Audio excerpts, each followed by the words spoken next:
When a private sim racing league has put 11 seasons in the books, it is a certainty the series organizers are doing something right. When a sim race broadcast company is given the opportunity to show the viewing public what the last 11 seasons has been all about, it jumps at the chance. From Sebring International Raceway, sanctioned by Precision Racing League, it is the Season 12 debut of the American iRacing Tuesday Series. Hello from the Sunshine State and welcome to the Global SimRacing Channel and Countdown to Green. GSRC will bring you all the GTE, Ferrari, and Ford on-track action from green flag to Victory Donuts live as it happens. But first, as cyberspace flows into your place over these next 15 streamy award-worthy minutes, we'll give you all the storylines, all the stats and facts you'll need to fully appreciate the 45 minutes of simulated racing that will immediately follow as we count down to green for the American iRacing Tuesday Series Season 12 debut. And here to do all of that is yours truly, Bill Soup Zahn, joined shortly way up in the broadcast booth to give you our bird's eye view by Samuel Ryman.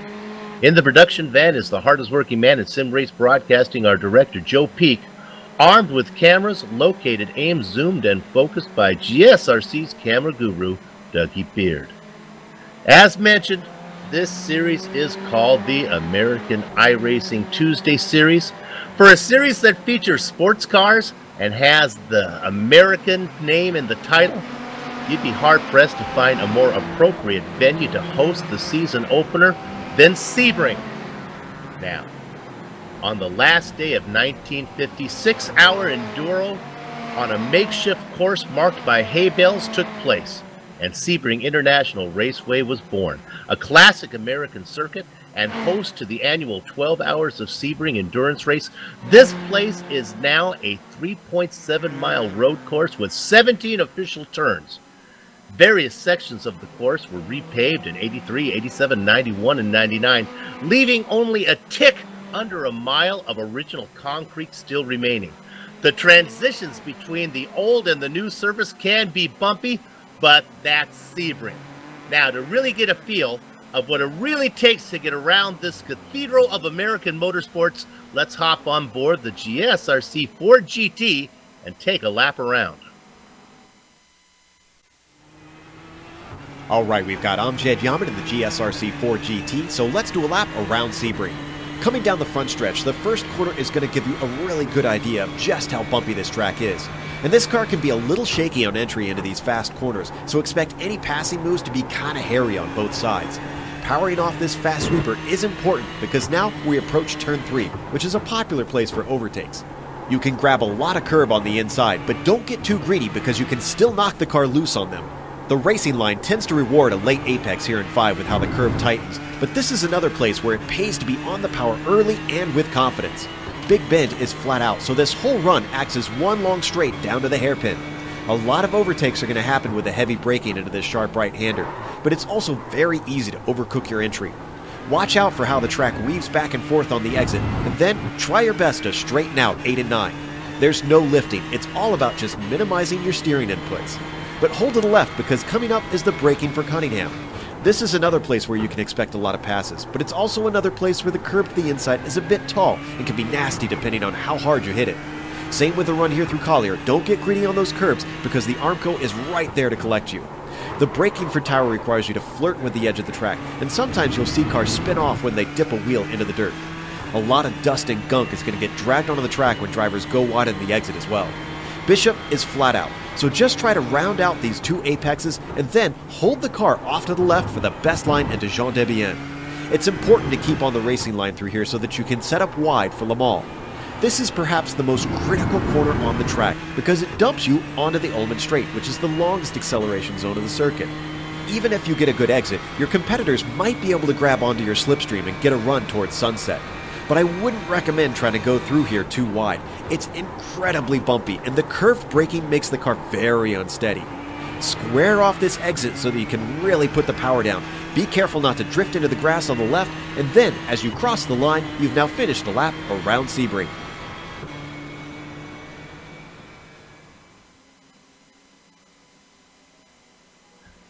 The following description always confuses my wife when I say that it is flat but far from smooth.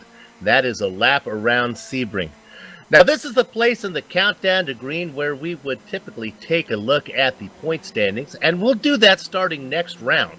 But since this is round one, when every driver is tied for the lead in the championship, and their dreams of the crown are still very lucid, let's take this opportunity to review the final standings from last season. Now, if you Google the definition of dominance, you'll see a picture of Benjamin Perez. The Bushfink racing star was not the man to beat, he was the man they couldn't beat, winning almost every race he entered. A great finish in the season finale allowed Christian Eisler to steal the runner-up spot. Francisco Montini held station in third, putting SDS Racing second and third in the points, falling off the podium with Matthew Germain for LIT80s Motorsports. Fury Sim Sports was represented in the top five by Owen McClintock. Moving down to the team championship, it seems like it kind of looks like an equine discotheque here. So to be clear, Season 11 was a dual manufacturer series. Ford was indeed involved. We noted in the driver top five that Christian Eisler and Francisco Montini went second and third, so it's no surprise to see their team, SDS Racing, winning the team crown. TrophyWorks Motorsports pushed LIT Estos out of the runner-up spot. Alex Simonek is no stranger to GSRC, but he did not enter enough races to help out the driver champ Benjamin Perez get Bushfink any higher than fourth. Fury Motorsports rounds out the overlay. So, we've talked about the track, we've gone over the points. Let's quickly, before we get into qualifying, talk about the race details. This is, as we talk about, Season 12. The schedule is the first one of 10. They will follow the official iRacing schedule.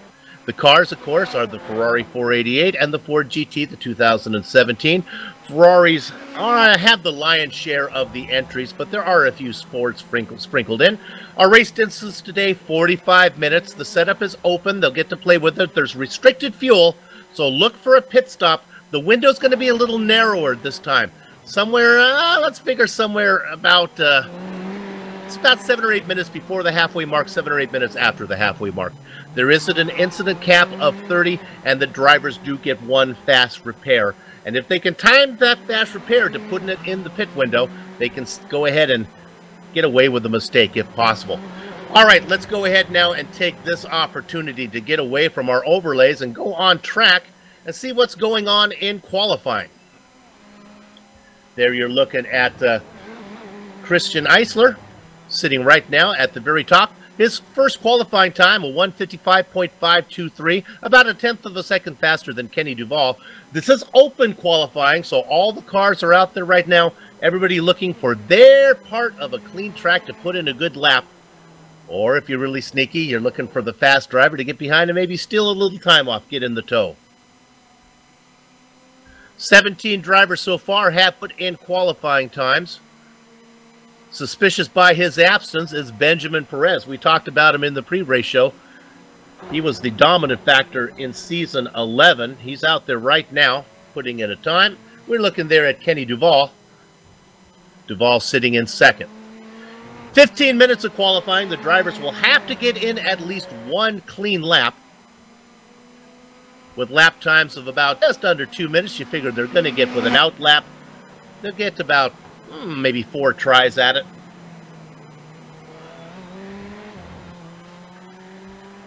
There's still looking at Kenny Duval, still in second as he works his way around the track. Heading into Cunningham right now. Now we look at Mike Griffith. Oh, Mike. Mike was sitting in third. He put in a good time of 1:55.7, but that lap's not going to count. Not only will that not count, he'll have to take a tow back to the pits. And before he can get in another official qualifying time, he'll have to put in a warm-up lap. So that'll take 2 minutes off of his allotted time for him to get in a time. The good news is, though, he's got to be kind of happy sitting up there in third right now. Let's go ahead and look at Danny Duche. Just coming around Sunset. Boy, it is bumpy.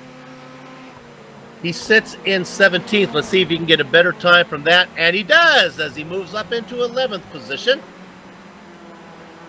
One of the few Fords that are out there. Boy, those cars are pretty. DePaul coming around one more time. He needs to knock off about 1.5 tenths if he has a chance of getting to the pole. Does not improve that time around. The 155.646 will remain. Let's look for Benjamin Perez right now. I believe this is his hot lap. This is the guy that all eyes are going to be on. He was the dominant force in Season 11. Going through Bishop right now. He is the Busch Fink driver that was teamed up with Alex Simonik. Simonik not able to race enough last season to give Perez enough points to get Busch Fink the team champion. Now Perez has the throttle down. You can see how long this straight is. And then you'll get an idea of how bumpy it is as well as they come around Sunset. Bumpity, bumpity, bumpity. The Ford gets through. I'm sorry, the Ferrari gets through. And he comes across, and Perez, that's not going to count. Oh, he does. He gets up into 4th. I see my partner Samuel Ryman knocking on the booth door. Somebody let him in. And as he gets set up to be with us, it'll be a 2-man booth, the way it's supposed to be. Perez going around one more time. Looking at Chris Rode now. Rode sitting in 19th, second to the slowest qualifier, just ahead of Kelly Thornton. 20 cars have put in qualifying times. Emil Garcia and Rob Thomas have not. 22 entry names here at Sebring. Oh, our pole sitter does a little bit better as he even knocks his time down. He's now at a 155.4, making that interval back to Duvall about 0.2 of a second plus. Richard Pettiger.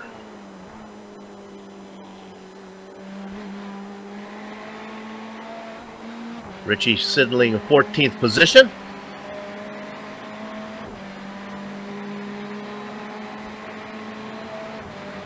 That's last lap did not count.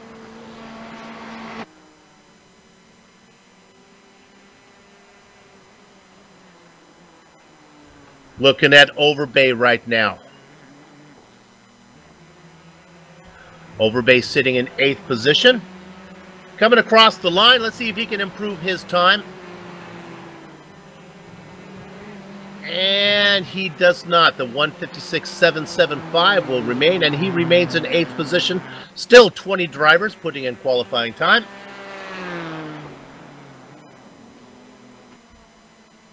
There's Mike Griffith.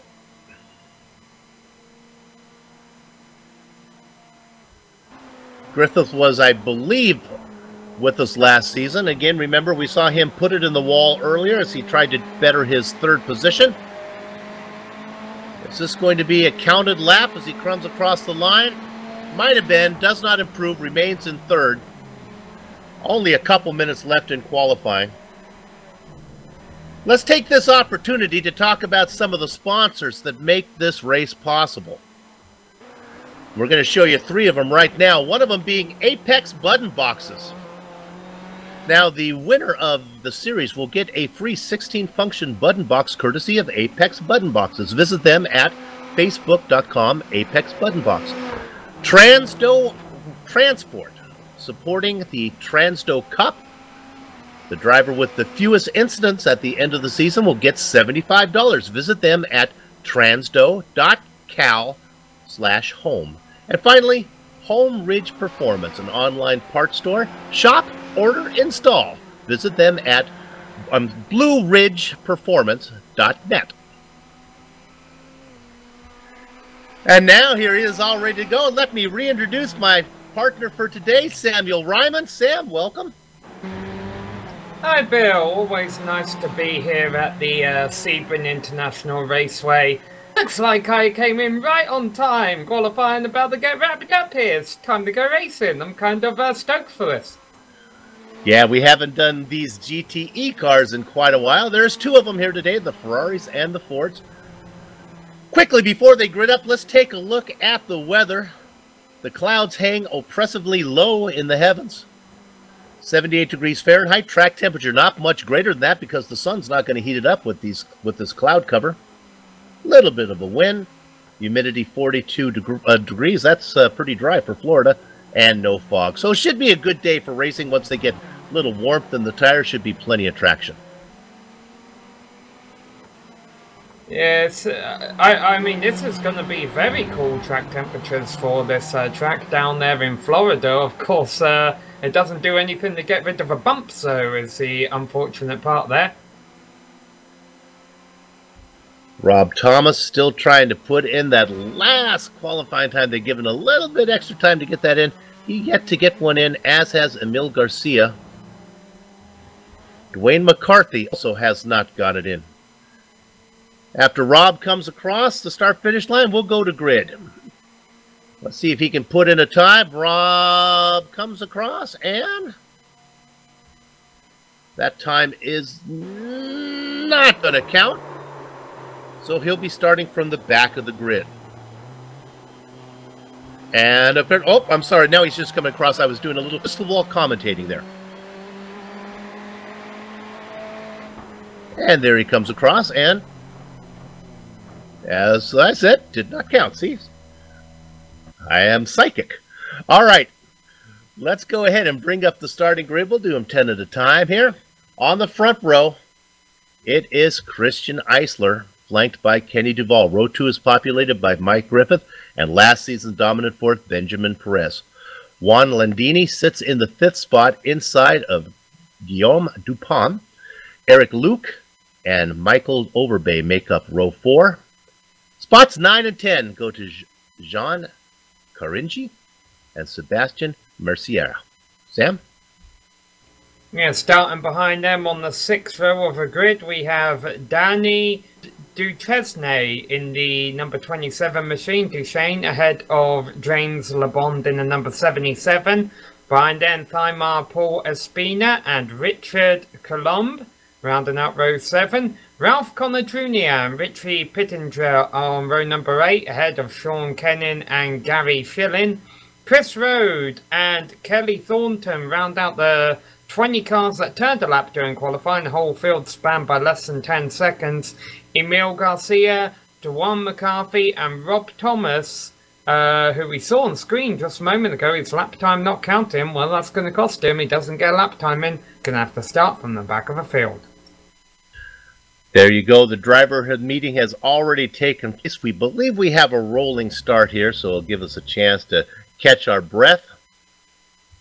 Interesting that Benjamin Perez, who was so dominant last season, winning what we believe 10 out of the 12 races, and the only races he did not win, he did not participate in.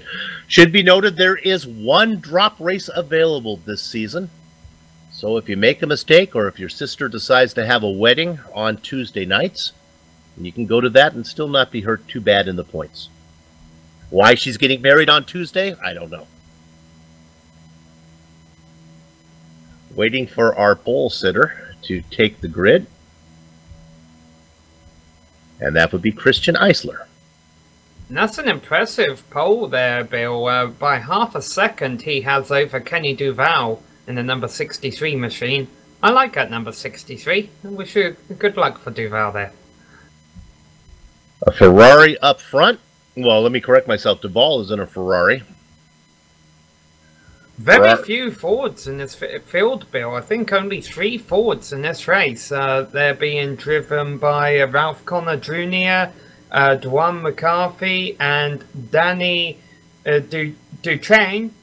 And Danny Duchesne is the best qualifier of those 3 up there in 11th. And I think Michael Overbay might be in a Ford as well in the 8th position. I think that's a Ford. Yep, you are correct. And now our pole sitter is out there, and he is in a Ferrari. So it is Ferrari's filling up the front 2 rows, and then plus 1 from there. They were clearly the dominant car last time. Not so much. I don't know if we do another series. We do the Autobahn series on Monday nights where these 2 cars are teamed up. And honestly, the Fords and Ferraris are pretty well matched. It might just be a case of car preference rather than performance. We mentioned the 3 drivers who did not turn the qualifying lap. 2 of them actually not in the server, Emil Garcia and Juan McCarthy. So we have 21 cars about to take a green flag. Full pace lap here around Sebring, Bill. That's quite a long distance, so no reason to have cold tyres at the start here. Some of them do that. Another track that is notorious for having a long pace lap, I mean, Road America takes us all the way around, so it always gives us plenty of time. Gives them time to play around a little bit on the brake, try to heat up those tires if they can. There is one fast repair, Sam, but the drivers don't want to have to use that early. We're looking at a pit stop somewhere, make it simple, somewhere in the middle third of the race. Let's say it that way.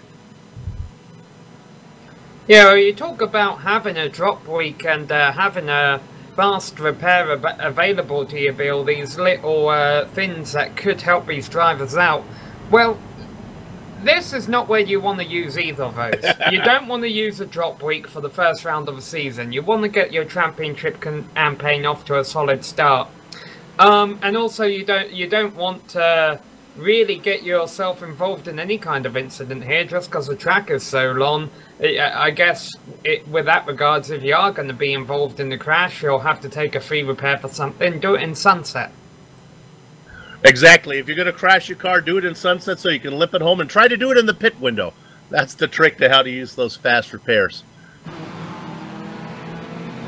And let's say we got some viewers getting into the race late here, Bill, or even some commentators who were running up the grandstand stairs who didn't get there. Hear you say this earlier. What's the fuel window we're looking at today? Thinking about the middle third, we go 45 minutes, so figure that they can run about, I'm thinking about 20 minutes, somewhere between 20 and 35 minutes for a stop.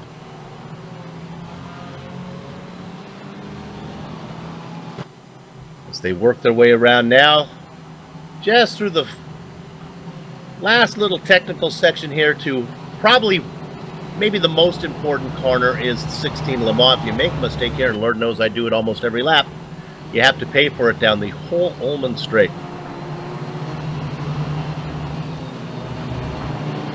Get a good run out of here. You'll see a lot of passing going into Sunset.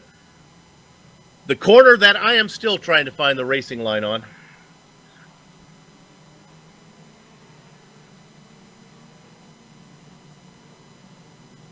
Yes, one of those turns, Bill, you might be struggling for a while. I don't know if there is really a defined racing line through there. It differs based on car and driver. But, hey, it looks like we're about to go green here. Christian Draverton Eisler leading them around as they go through Sunset. We're about to go racing for 45 minutes. This is round number 1. Always exciting when GSRC gets to cover a series for the first time. Here we go. Gather up the chickens, take cover behind the cows because the horses are out of the barn. A great jump from Eisler. There is a battle for second. That's Griffith on the outside. Now he'll get the preferred position as the track pulls away a left-hander to start with. Duval is stuck out there now. Look at that, Perez trying to duck in that perfectly colored Ferrari. Boy, the prancing horses really are out of a barn, Bill, and Eisler off to a nice launch over the field here. Good job by Mike Griffith to capitalise on, and we got spinner Richard Coulomb is off. Coulomb starts his series off in trouble. The car just got, we have a bookmark, the car just got loose. Oh, actually, I have Sebastian Maciera got loose from 10th position. He spun his car. He's fallen back 5 positions as well. We'll come back and replay the first lap for you when we have time. Yeah, so we'll get a replay of that. I almost wonder if Coulomb was just on the grass trying to avoid the incident. Now you mentioned it was another car involved in the spin. The drivers have been quick to get single file here, which kind of makes sense. Sebring is a tricky track, and with one pit stop during this race. You definitely can't win it on the first lap. These drivers just trying to get their rhythm going and see what their competition has, and I'm sure we'll see passing coming up, maybe even some this lap as they run down this long back straight towards sunset. Still working lap number one. Eisler, Griffith, Duval. Yeah, Duval not for very much longer. He started second, you just saw him run wide from third right there, and that's going to cost him that position to Perez. Move Perez up to third, Duval back to fourth. Landini rounding out your top five as they complete the first lap. Oh my goodness, I think Perez might have got in the wall coming out of sunset. Yes, he did. Just scrapes it. The car looks okay.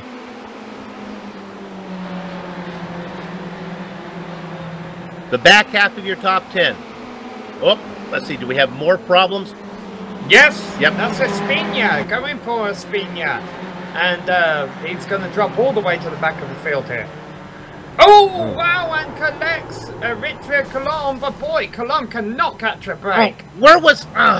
boy, I hate to criticize, but Espina, you just can't bring the car out in front of traffic like that. I gotta try to figure out the other side of the story that I can't. Sometimes you just gotta be patient.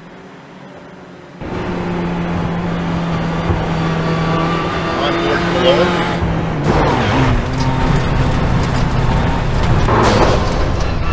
Cologne was taking a tow to the pits after that. Now, of course, he'll get his fast repair, but be far behind. I mean, he was already running towards the tail end of the field. He'll be far behind them when he gets back going again. Now, Espina is still on track. He's at the back of the field now. He has been running in the top 10, and his Ferrari is looking a bit worse for wear. Let's go ahead and talk about our hard charger. It is Chris Rode in 14th position. He qualified in 19, up 4 spots. He's got Sean Kenning behind him, but he's already made short work of Kenning as he tries to run down the drivers in front. About 2.5 seconds up to Sebastian Messiera. Bill Griffith and Eisler are both losing a lot of time into sunset. Eisler going wheel to wheel with Kenny Duval. The leader right now is Benjamin Perez. Something happened to the top 2. Going down onto the back straight, and Perez, after starting 4th, has already methodically worked his way up to the top spot. Eisler in 2nd, Duval 3rd, Griffith now all the way back to 4th. It's like they had dueling slowdown penalties to serve. I don't know where but maybe they cut it through. I don't know where they could have picked that up.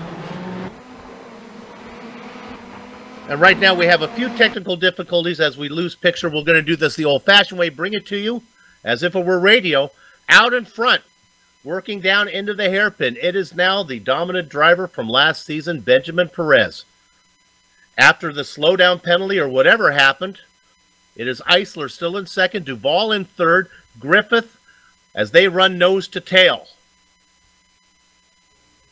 Bill, we're unable to pull up a replay of it, but it is very easy to get a slowdown penalty on that portion of the circuit because there's grass all the way around this circuit in the runoff areas, except for those S's right before that long back straight. And if you abuse those curbs, get a little bit too much of the runoff area, iRacing tells you, hey, I don't like that very much, you're going to have to give up some time.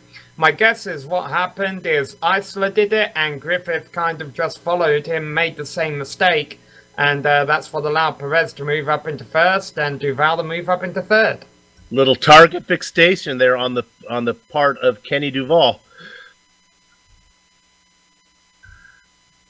Griffith in 4th, Landini back in 5th. We'll have the picture back to you momentarily. And there is a battle for 5th right now as Juan Mandini is being hounded by Guillaume Dupont.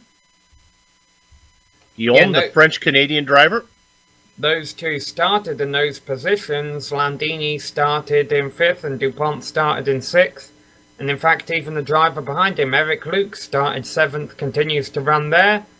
And still, all of the top Good grief. The top 8 cars are Ferraris. You have to go back to Danny Dutran in 9th place to find our first Ford GT. Second Ford GT rounds out the top 10. That's Michael Overbay.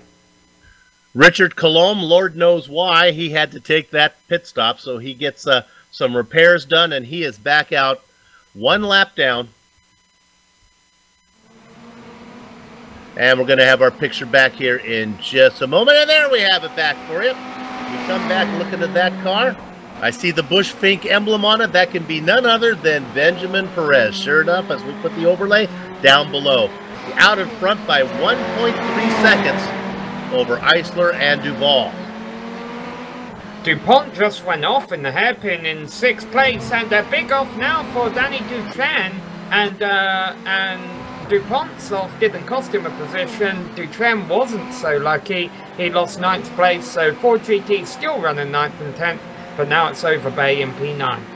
Rob Thomas has also had a spin. We don't need to go there, and I think actually he may have taken the toe.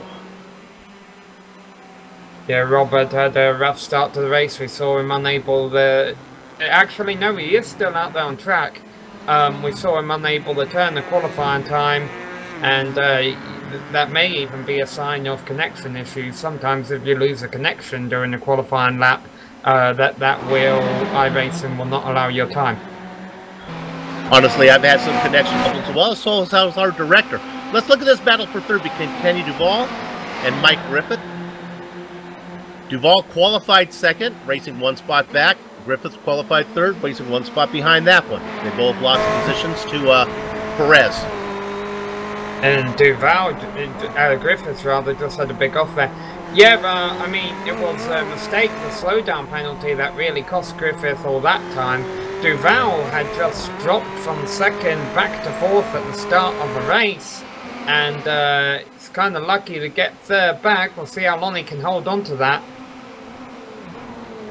Yeah, let me read my notes. It was indeed Eisler and Griffith that had those dueling black flags served there.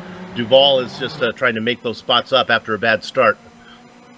Nothing major, but James LeBlanc just had an off in his Ferrari running in 11th place.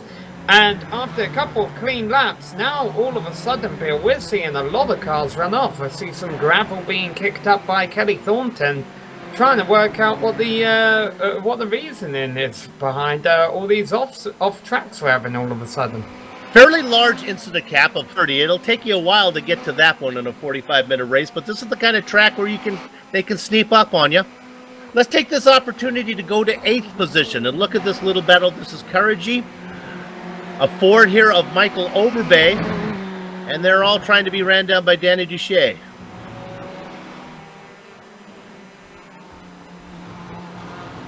Ferrari of Courage, the Ford of Overbay, and then another Ford of Duche back in 10th. We'll go with a pronunciation of Carini.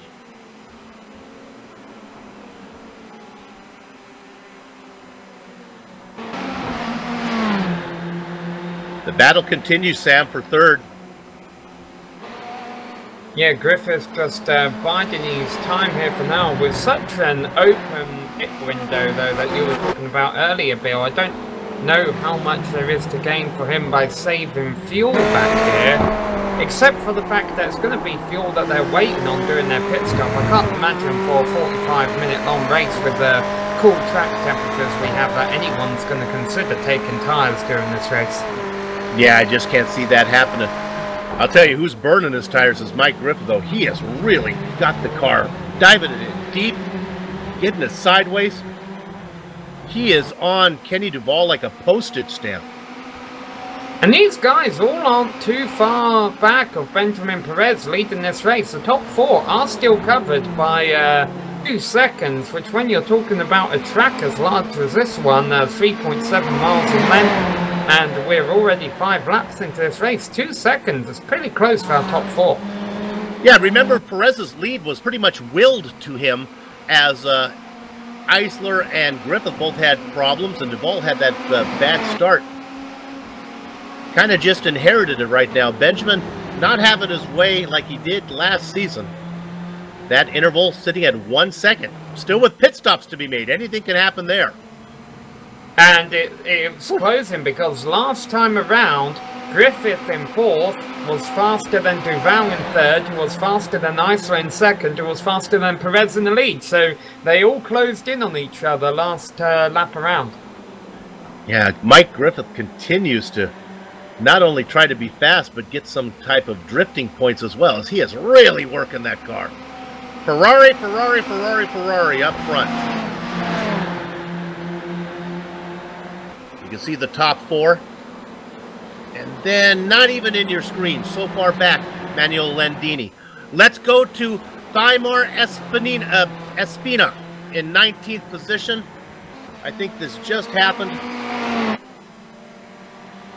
Got the car off in the dirt, looped it around, and put it in the wall. Here it comes. No, that damage was from earlier, Bill, when we saw him collide with Colomb.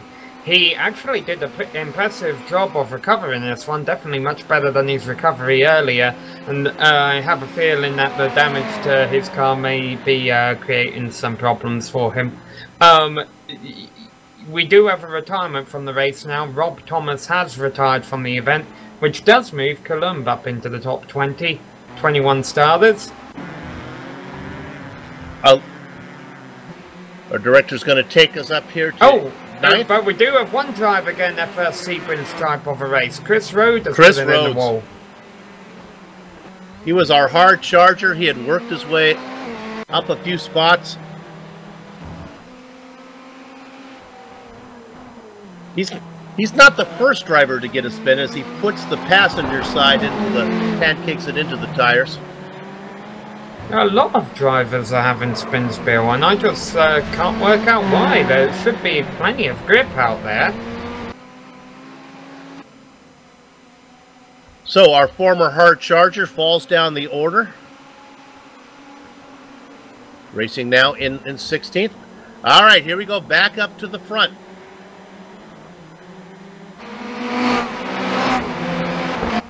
And this is... Here he comes. Here comes Griffith now, going to be on the inside. Oh, I like his position, Sam. Yeah, he's got the racing line through here. Now, Duval's had him hounding him for the past few laps, and he knows why Griffith is back there to begin with, so I don't think he's going to put that much of a fight. But also he knows Griffith can't really run away too far from him, because Perez and Eisler haven't really run away from either of them. These four are going to be in close confinement, I have a feeling, for a little while. Yeah, you can see the two leaders right there on the left part of the lower left part of your screen. They are nose to tail also, as Eisler now just about a car length back of the lead. Griffith was clearly faster than Duval, so let's see what Mike has if he can get up on the back of Eisler. The gap about 1.5 seconds from second to third. We'll see what Griffith can do. Yeah, and I think this is going to be putting the pressure on Eisler to try and make the move for the lead in the not-too-distant future, because... I'm going to interrupt. Let's go to Michael Overbay. Just about 15 seconds ago, Danny Duche got into the back of him. We'll go back just a bit farther. Those cars will be in opposite order. Duche gave him a nice punt. Let's see if we got it right here. There it is. Got just the tail end of it. This is when you know Chip Ganassi isn't at the track watching over his Fords. So move Duche up into 9th. Overbay back into 10th.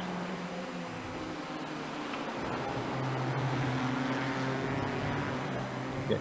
Little Ford on Ford violence there. All right. Yeah, so with that passed on, go ahead, Sam. I really have a fit. Well, as I say that, Griffith did not get through sunset very well, and now he has to worry about Duval behind him rather than the two cars in front.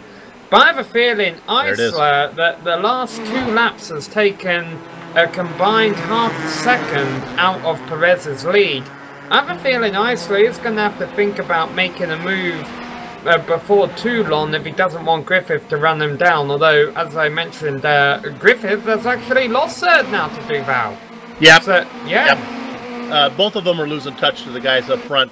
Quickly, not to jump around too much, let's go to 14th position. This is Sean Kenning, just as we were talking. He looped the car around, nosed it into the wall, and he's got a little bit of air conditioning going on the old-fashioned way.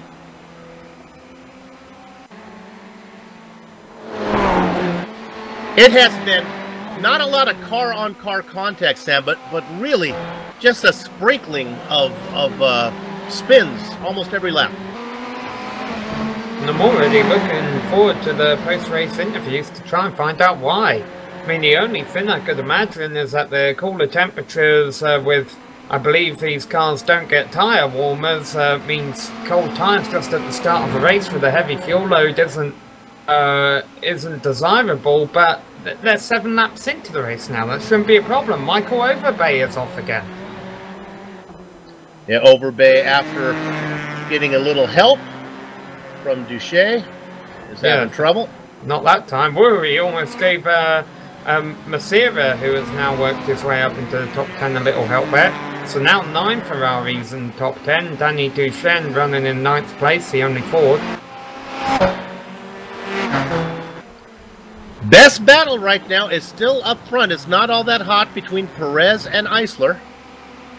We'll keep an eye on that one.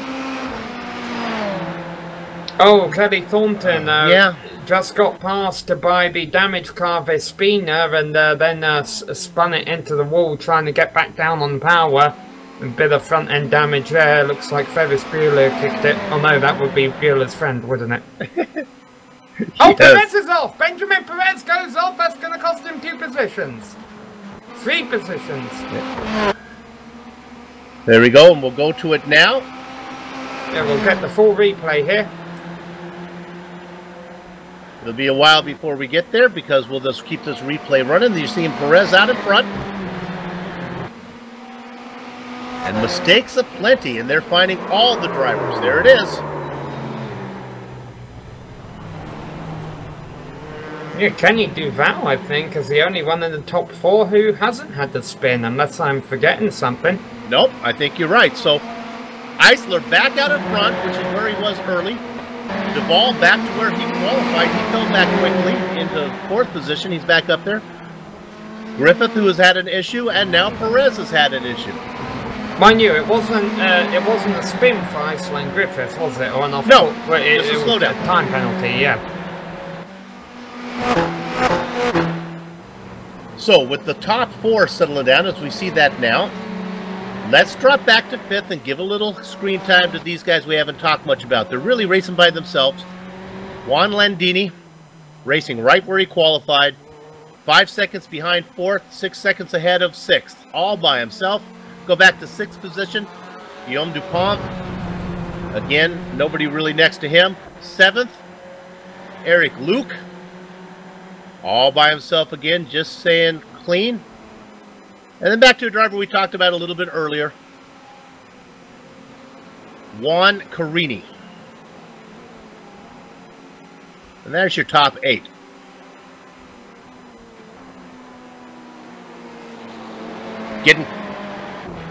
Getting close to the pit window. 25 minutes of racing to go. That window should open up now.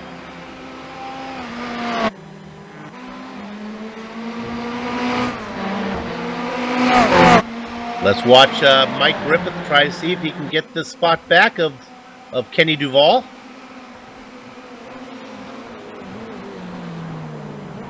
These guys had swapped positions, but when they swapped positions, they were swapping for 3rd. Now they're swapping for 2nd after Perez has had his mistake. Right on board with Mike. Looking ahead at Kenny. Got to imagine, you mentioned the time left in the race, Bill, now down to 24 minutes. I know our viewers can't see it on the screen, but that's right about at the halfway point of the race. So you got to imagine that some pit stops could start to come into play, especially in this train for 2nd to 4th, where Duval just made a mistake and now Griffith is all over the back of him. I wonder if Griffith, Perez, or even Duval might think about making the stop this lap around or the next lap around just to get out of this train. Yeah, I would think if Griffith is being held up here by Duval, he's got a really good run out of Le Mans. He's about 2 car lengths back, not gaining a lot of time. I thought he'd start to gather him up here down the Ullman Straight. Now he starts to get in the toe, but it might be too little. Is he going to dive it down in there? Nope, going to wait. Every bit of fuel you save, you don't have to take during your start. They all start with the same amount of fuel. That doesn't mean they burn the same amount of fuel, though. Absolutely. You're looking at the battle, 2nd, 3rd, 4th, as we were riding on board with the chopper cam. Now a long angle shot. Leader so far in front, you don't even see him in the screen. First time we've really said that today. That all 4 of them have been bunched up all race long pretty much, but once Eisler finally got back to the spot, he has been able to pull away. First car into the pits, Overbay. Now, of course, I don't anticipate him changing tyres, but if anyone would, I would expect it to be him after how many offs he had. And there goes Griffith making the move as he gets it done in the hairpin, accelerates off. One more time, Mike Griffith gets the pass on Duvall. Duvall not giving up. The guy with the best seat in the house is back there, Perez. They take it in, and he gets it back. But wait a minute, a little hokey-doke, a little dipsy-do, a little up and under from Griffith. He's fighting back. Yeah, this is what 20 minutes left in a GT race will do for you. This is definitely a sprint race for these guys. And here comes Perez, trying to challenge Griffith for 3rd now. This is great news for Duval, who will be able to outrun these guys. Griffith has the inside, able to maintain 3rd place, but this is why I think at least one of them should have came into the pits last lap around before this all kicked off, because all it's really doing is holding them all up, allowing Eisler to run away more. Eisler's back there loving it while it's going on. I can quickly report that Kelly Thornton just put the car hard into the outside wall using the Soups On racing line going through Sunset. Perez pits, I think damage has already been done though. It's still though, this battle should resume when they re-emerge from the pits. I just don't see how these guys are going to be able to gain any time on Eisler through all this. So Prescott, oh, and spinning from 3rd is Mike Griffith.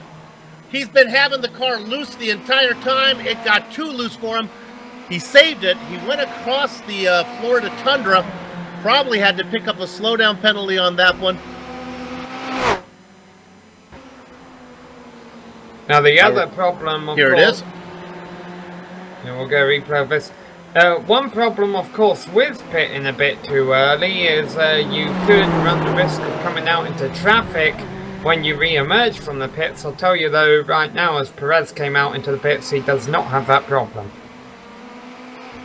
Perez cycles out in 10th behind Sebastian Maciera. But of course, Maciera will have to pit.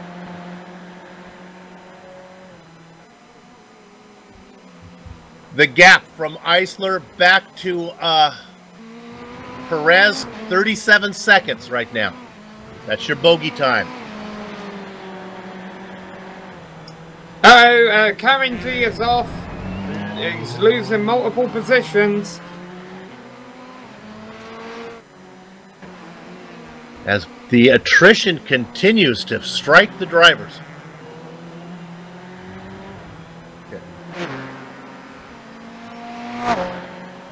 Yeah. Eisler. He just ran wide and that cost him a couple positions. So a simple mistake, but costly. Sean Kenny's car right now, we can go to it, is parked right in. Is that Sunset he's parked in as he tries to that is not get a it good around? place to be parked. Fortunately, he tries to get it spun back around. Meanwhile, Duval and Griffith into the pits. So the race is on for 2nd. These two were racing for 2nd when they came in, and of course when they re-emerge from the pits, they're going to come out right next to Perez. Perez just heading down into Sunset now. Duvall in his pit box right ahead of the guy he was chasing. Well, he was in front of Griffith. Yeah, he was ahead, yes. Perez across the start-finish line. Oh, Duvall is rolling there side by side. And Perez blows by both of them. Yeah, they get that sorted out, but meanwhile, Benjamin has scooted by. He's well out in front of Griffith and Duvall. You saw more trouble in the back there for Sean Kenyon, who was coming into turn 1 right as they were exiting the pits. Tried to pinch it down so it didn't slide out into him, and has another quick spin. Times in the box for Perez, 13.1. For Griffith, 14.1. For Duvall, 14.8. So Perez really, really fast, not only in the box, but between the cones. And you always got to have the question. There's one way to be fast, and that's to take not as much fuel as the rest of the guys.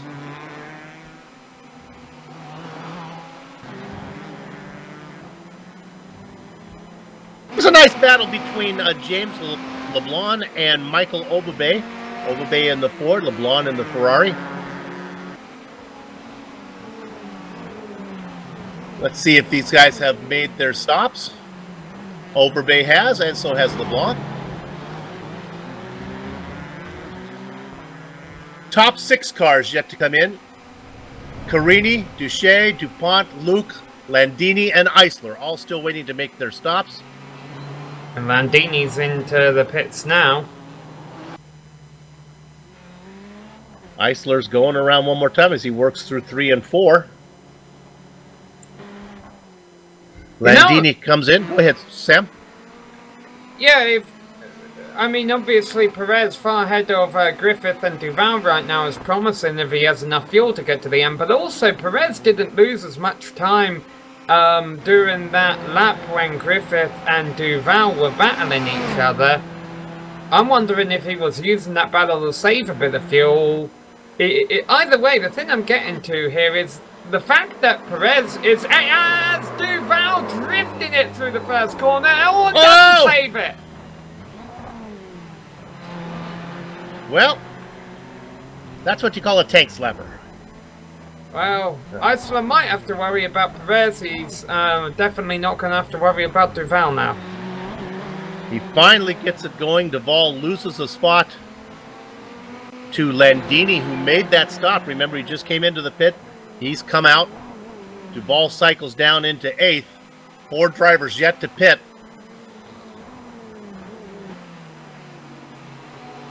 Our leader, who seems to have the rhythm, at a 31-second lead, is Christian Eisler. Danny Dutran, who has been the top performing Ford of the race, just had a costly off that cost him some time. Now his position doesn't look that bad on scoring right now, until you remember the fact he is one of our drivers who has yet to pit. And Eisler is in now. The driver, of course, we're going to want to keep an eye on is Benjamin Perez. Yes. Perez just coming out of Le Mans right now, so he'll be full throttle. Eisler will have that final pit box at the end of pit lane. Should be easy to find. That car going by, that's Espina making his stop. Perez is coming out of Sunset. Eisler already rolling, a quick stop.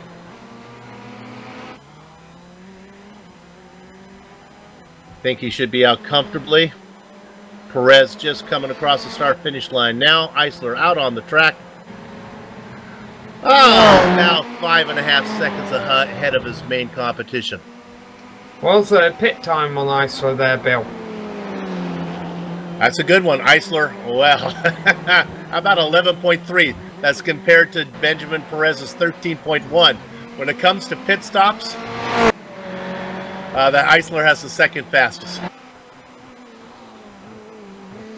I've got to imagine if he can get away with that. I mean, there's no reason for him to be risking it. He had a big lead before he came into the pits. I mean, he probably ran it until it pretty much went time. There's 14 minutes left in this race, and I mean, that's a great thing when you're leading in it. When you're leading the race, you don't really have to get creative with strategy.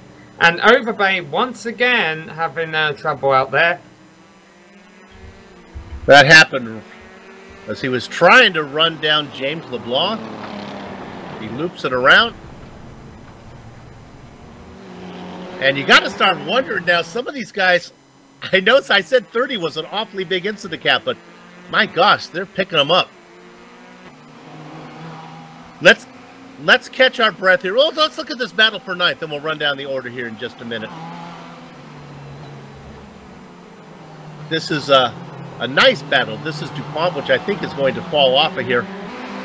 Sean Kenning. He's actually not in there. That's a lap down. Kenning is not part of that. James LeBlanc in there. Boy, but Kenning not getting out of the way. LeBlanc now, he opens the door. James can get by. All right. Whoop, hang on, as I just heard somebody go. Mike Griffith's in trouble on the front straight. Down the front. I'm not sure if our replay is working, so we're not going to be able to show you this, but coming out of Sunset, he caught the outside wall, then he came across, bounced off the inside, pirouetted, and took a toe. So with that, let's catch our breath and run through the field. We'll do them 5 at a time. Sam, our leader by almost 5 seconds, by over 5 seconds, Christian Eisler. Right behind him, it is Benjamin Perez. With that going on, I heard another bang, but we'll just keep going. In third position, is this right? Is it Juan Landini? I think it is. This by process of elimination. He is now ahead of Kenny Duval. And rounding out your top 5, another quiet run, Eric Luke. Sam? Yeah, it's pretty much a story for the drivers in the tail end of the top 10, beginning with John Carendry. I mean, it just quiet but solid races, and now have been able to capitalize on the mistakes of some of our top contenders in the closing stages here. Has him up in 6th. Sebastian Macera, he had actually been running the... Oh, no, he was one of the ones who had just broken into the top 10 before the round of stops, and now he's up there in 7th. We got a battle. As we do the rundown, it took us nicely to this battle. Macera and Guillaume Dupont. The French-Canadian driver trying to run down Macera.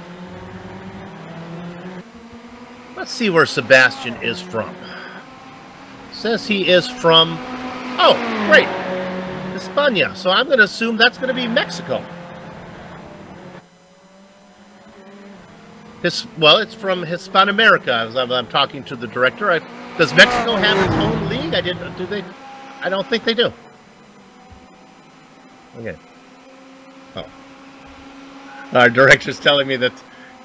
Yes. Okay. I'm with you. We're good now. I'm going to assume he's from Mexico. So we have all parts of North America represented here. Let's watch this battle. Rounding out the top 10 after these two is LeBlanc and Dutran. LeBlanc up 3 spots. He qualified in 12th, racing in 9th. Yeah, collision between Espina, who's still on the track. Oh, and gets rear-ended by Eisler. Wow, Espina was suffering from netcode and got into the side of Chris Rhodes with the battle. Right. So our leader gets a piece of that. You never know when you're safe. Yeah, 5 seconds was Eisler's lead. It was 4.8 at the line. That incident just cut it down to 2.8 seconds. But it all started with Espina's connection kind of going in and out. And with Benjamin Perez now right behind him, Perez is going to hope that he knows where that number 20 Ferrari is going to go. And sometimes you can get away with that if you're the car that got involved. I was thinking that Eisler, maybe since Espina was blinking, that he didn't pick up any damage. That's not the case. Our leader, his nose is bashed in. 9 minutes. To look back there at those guys. 9 minutes left of racing. Still got to hold on for about 4 or 5 more laps. That's Perez trying to weave his way through. And he goes underneath. Rhodes has the issue now. Rhodes got all kinds of sideways. This is a battle for 14th place. Rhodes is having with España. But the big news is, as we continue to watch that battle just ahead of him, you see him on your screen, that is Perez, runner in second. Now only 2.8 seconds behind the wounded Christian Eisler. Just under 9 minutes of racing to go.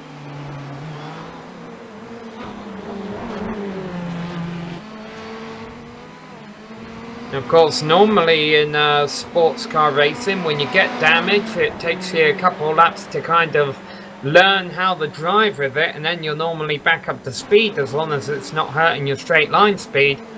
The two problems here for Eisler is that in 2 laps the race will be virtually over, and also I think that could be hurting your straight line speed. Now Sebastian Massera, who have been having a nice solid run in the top 10, just spun off from 7th place, and that drops him all the way back to 10th in his Ferrari. Our calculations on the laps to go, I think a little bit long. I think we're going to be a little shorter than 6 laps. Just under 8 minutes to go with lap times is about 2 minutes. It'll be close. We continue to watch this battle for 15th. Checking back in on the leader, the interval 2.4 seconds, 2.3 seconds. It's coming down. Benjamin Perez doing everything he can to close the gap. And that was all as they were going down the back straight, Bill. The dynamic timing was closing up, so Eisler is suffering with a loss of straight line speed. Yeah. We're going to stay on this battle a little bit longer between these two who've been really putting on a show. And Spania's car obviously doesn't have as much damage now from after his first pit stop. He took his free repair. These cars are the leaders of all the cars that are 1 lap down. I think we still have 20 cars still out there racing. Nope, Mike Griffith has called it a day, so we have 19 drivers out. Here he is, boy, he locks it up. Stays off of him.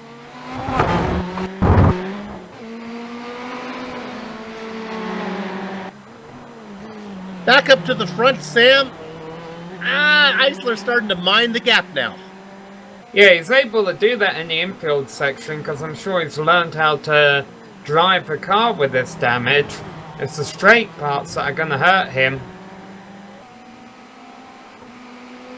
Meanwhile, Dutren just had an off, lost 9th place to Marcia. Still at the tail end of the top 10. A lot of drivers slipping off in the closing stages here.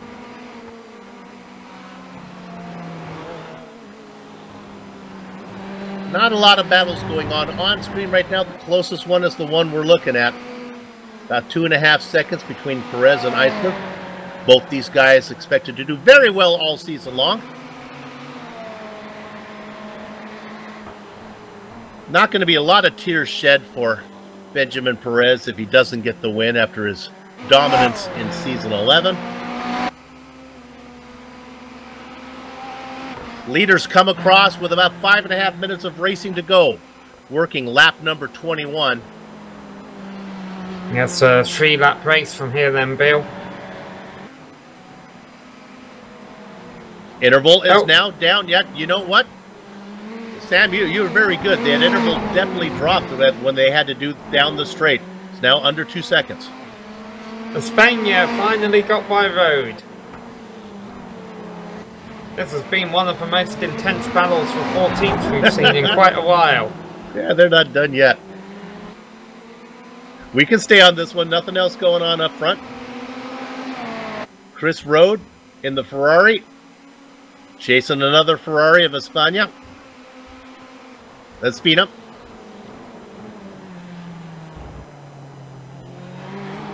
Through the hairpin, now on the gas. Not too much to worry through Fangio. Down into Cunningham, the right-hander. The little left-hander, that's Collier. Over to Tower.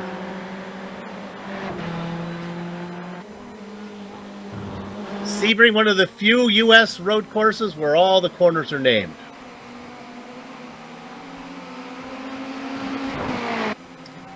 Isla did not gap Perez as much during the infield this lap around.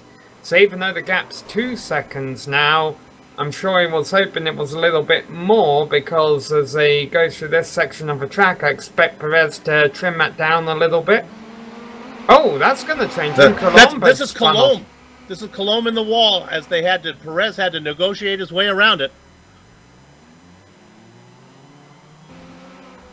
As did our leader as well. So back 1.7 seconds now, Sam.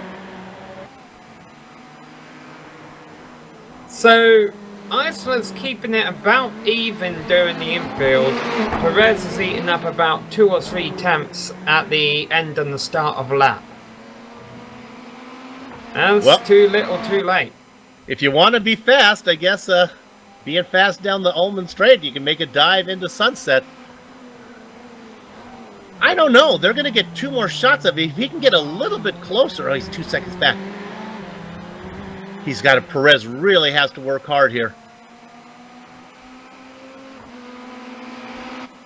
Correct me if I'm wrong. He'll have 2 more shots down that long straight, right? This one and 1 more. Yes, I believe you're correct, Bill. They will be coming to start the final lap at the end of this one. So we'll stay on this battle up front now. Apologies to all the other drivers throughout the field, but this is 1.6 seconds. Yes, the reigning champion in second, trying to run him down, and he's closing. Yeah, Perez has actually gained in the infield this time. That's definitely not what Isla wants.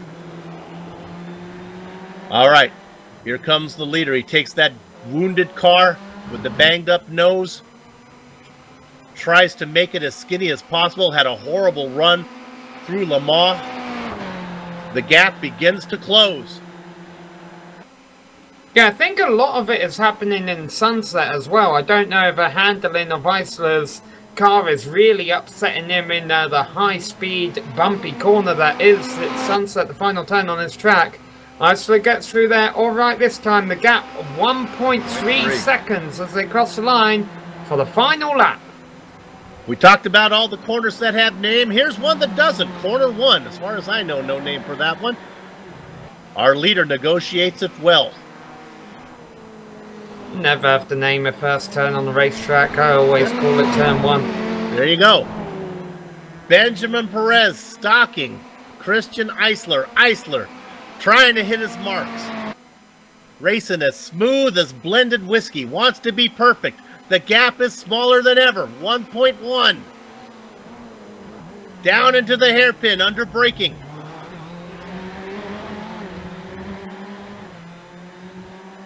Back on the throttle. You can see that interval between the 2 drivers there is now single digits, 0.9. We're riding on board Benjamin Perez, the season 11 champion, looking to come back with a win right now. He lost a little bit of time. Now this could be his advantage. This is kind of a fast section here, Sam. Yeah, I mean, Perez is definitely close, but I don't even think an aggressive move would do anything. I think it will take a mistake by Isla at this point to cost him the win of this race. But it's very easy to do in the beat-up car. Here they come onto the Ullman Straight for the last time. The mistake is made by Perez. That's going to cost him time. I think the only thing that could cost Isla the win here, Bill, is fuel.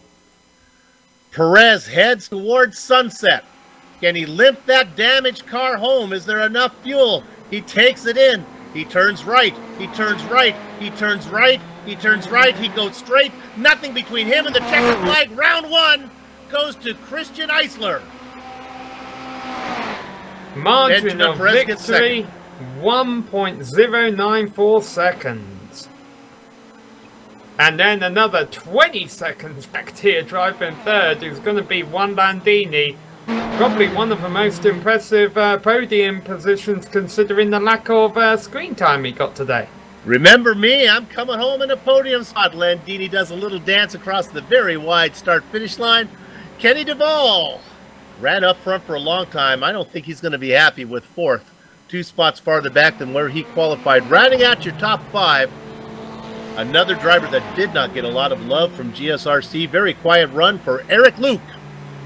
Ninth place, however. These two drivers have been on screen a lot today. Danny Dutren and Sebastian Massera, who have both had their fair share of being in the wars. Dutren actually got the position from Massera this lap. You got it, Sam. Call it. Nice run there. It's not enough, though, Bill. Danny Duche is going to come home in 10th position. Right behind him. Oh, let me correct myself. Duche in 9th. There you go. Michael Overbay in 10th. The final two cars to put in on the lead lap to finish those, Richie Pettinger and Gary Schilling. So as those two drivers come across, what we're going to do right now on the Global Sim Racing Channel is take a short break. Don't go far. We'll be back to run down the entire finishing order, talk to some of the drivers before we put a lock on the gate.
Sanctioned by the Precision Racing League, welcome back to the Global Sim Racing Channel's coverage of the American iRacing Tuesday Series. GTEs here, round one from Sebring. Let's give you the finishing order of the opening round that just concluded. Well, they were all over. He led for a while. He was back to third or fourth, and he ends up back in front, and we're talking about Christian Eisler. He comes home about a second ahead of Benjamin Perez, who qualified fourth, comes home 2 spots ahead. Perez also had a taste of the lead for a while. All right, Juan Landini comes home in third, up 2 spots from where he qualified. A nice quiet run for that final podium spot. Kenny Duval in fourth. Eric Luke rounds out your top 5. The back half of your top 10 is Jan Carini, James Lalonde, Guillet Dupont, Danny Duche, and Bastien Massiera. Sam? Michael Overbay had a fair share of off-track excursions during the race, but brought it home to an 11th place finish ahead of Richie Pettinger. Didn't get a whole lot of screen time there today, but finished right in the middle of the field in 12th. Last car on the lead lap was Gary Schilling in 13th. And then Thaimar Paul Espana. He definitely had an eventful race throughout the course of the event. However, he also brought it home in 14th, just 1 position behind where he qualified. Chris Rode was the driver he passed in the closing stages. He finishes in 15th ahead of Ralph Connor Jr., who actually had a pretty bad spin at turn 1 in the closing stages, and before finishing 16th. Sean Kennan had a couple of incidents late on in the race. He brought it home in 17th ahead of Kelly Thornton. Likewise was off towards the end there. Richard Colomb got in a lot of bad luck early on. Unfortunately, he was really the last driver who finished there in 19th. Mike Griffith, he had a pretty significant incident in exiting the final turn late on in the race after running up front for a lot of it, being ranked there in 20th. Robert Thomas was our first retirement from the race in 21st.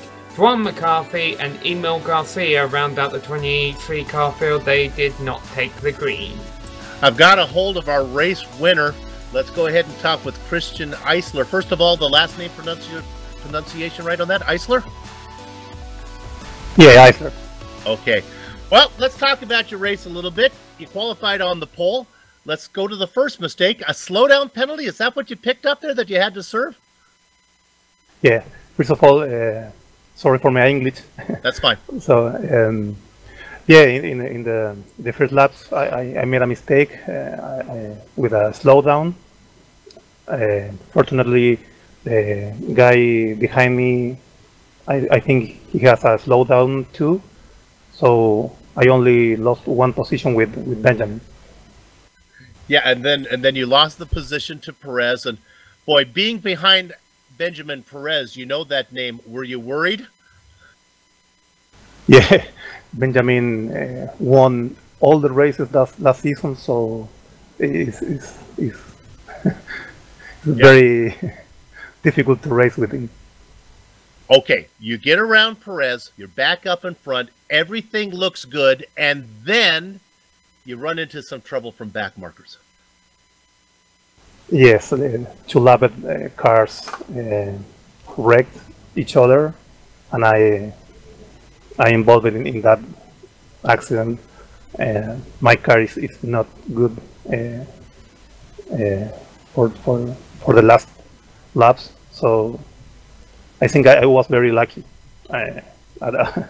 At the end, I was very lucky because Benjamin, the last laps, is very fast. He was coming. We thought from the booth, we thought your car was okay through the technical sections, but it was the straight line speed where he was running you down. Was that kind of how you felt too? Sorry, I don't understand. That through the twisty parts, your car was okay, but when you were going straight, that's when your car was really seemed to be slow with that damage. Yeah, I think I lost some top speed, and I don't know. I didn't look the car, but I feel very the steering wheel was to the left. So I don't know how much I lost speed in straights. We'll get you out on this. I'm going to assume. Are you from Mexico? I'm from Chile. From Chile. From Chile. Yes. Okay. Well, it's summertime down there. So what time is it? What time of day is it right now in Chile? Here is 11:20 in 11:20 the night. There you go. Not too I bad. think 1 hour difference with the States. 1 hour difference, but a whole half of the season difference there. Hey, congratulations on the win. Good luck the rest of the way. Thank you very much. There we go. From Chile, so he's not from Mexico, a little farther south than I had thought. Okay, who do we have next? Yeah, it looks like we have our second place finisher, Benjamin Perez here. So let's get him mic'd up. There, I think we got Benjamin. Yeah, Benjamin. First of all, do you have a copy? Yes. Hello. Congratulations on a solid podium finish. However, after how last season went and how the last laps were unfolding there, I'm sure you were thinking about getting that win. Oh, absolutely. I'm a little disappointed in my results for today. I mean, granted, the second place is still really good, but after the spin I had coming into turn 2, and then how much I was closing in on Christian there at the end, I'm a little disappointed that I couldn't get the win. But hey, he had really good pace, so congratulations to him. What was going on out there today? Because very cool track temperatures. It's not that windy. You'll have plenty of time to practice. But we were seeing mistake after mistake throughout the field. Was there something going on with the car setup that we weren't aware of? Well, for me personally, the setup was... It's our 12-hour Sebring setup from a few weeks ago, so it was kind of made to be a little bit more endurance-oriented and not so much like a sprint race oriented setup. So I kind of think that might be part of the reason why I was a little slower than I personally would feel I would be. But aside from that, I mean, I came in with almost virtually no practice because I don't know about you guys if you guys play other video games, but Sea of Thieves came out today, and I've been playing a lot of that. Well, I'll tell you what, you still did an awesome job on this iRacing thing here, just finishing a second short of Isla at the end. Now, of course, this is the first of a 12-round season that we're going to have. You do have a drop week throughout the season. Obviously, after a second place finish, you've still got to be thinking about fighting for the championship after a solid start to this year. Oh, absolutely. I'm hoping / planning to get a win in the rest of the season and hope to make it close to what it was last season for me. All right, well, we wish you the best of luck through that, and we're going to look forward to seeing how it unfolds, and we'll see you next time. Cool. Thanks, guys. And there we have an interview with our, what was that, Kenny Duval? Is that who we had on that one? I'm sorry, I was multitasking. That was Perez, sorry. All right, now we have Kenny Duval. Sorry, guys. This will be our final interview here as I remember how to work the software. It's been so long here. Kenny Duval, 4th place finisher. Do you have a copy? What was that again? Sorry? Yeah, I'm just checking, Kenny, that we have you. Congratulations, Yes, 4th I place am win. here. Thank you. You were up and down all through the order there. They were spinning all around you. You know, I finished better. I did better in qualifying than I expected. And Christian and Ben usually have my number when we run together. I just don't seem to be able to garner enough to really stick with those guys. And then I, of course, usually dig myself a hole at some point in the race to work back from. But we never give up. We keep digging. It was a lot of, you won't realize this because you were dealing with your own race, but throughout the field there were a lot of spins all over the place. Was the track that difficult to deal with? No, one of the things, you know, in iRacing is when the track temps are cold, it's good and grippy. You can really put some lap times down. You know, Sebring's bumpy, and that catches a lot of people out. It doesn't take much to get the car upset and get it to come around. Did you on pit stop strategy? You knew you ran it long. Is that pretty much the strategy throughout this series where everyone runs a dry? There was ever thought of coming in quick? It depends on the driver. I tend to start a little bit light. I don't usually fill the car up, and I'll run it out as long as I can. That usually helps me a little bit coming out of the pits to maybe get a little clear track where I can run, because most of the guys usually do fill up and run them onto fumes. So that's kind of been my strategy, and that's worked okay when I don't torpedo my own race. Interesting. So you'll actually start the car with less fuel to be a little faster early on, even though you have to pay the price by maybe take a little bit more when it's pit stop time.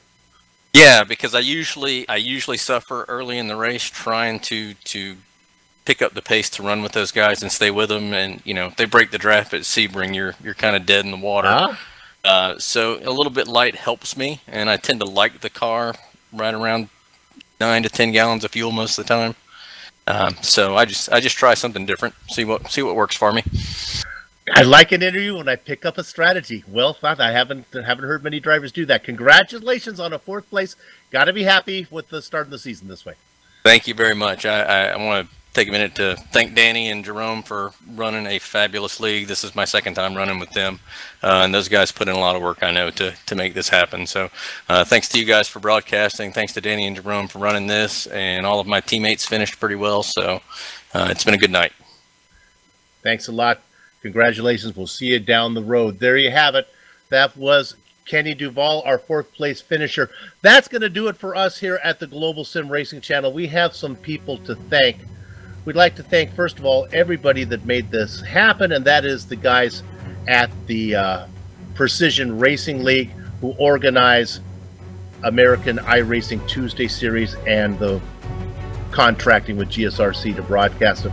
Also to the sponsors that make this possible, and we have that right there. Blue Ridge Performance Online Parts, shop, order, and install.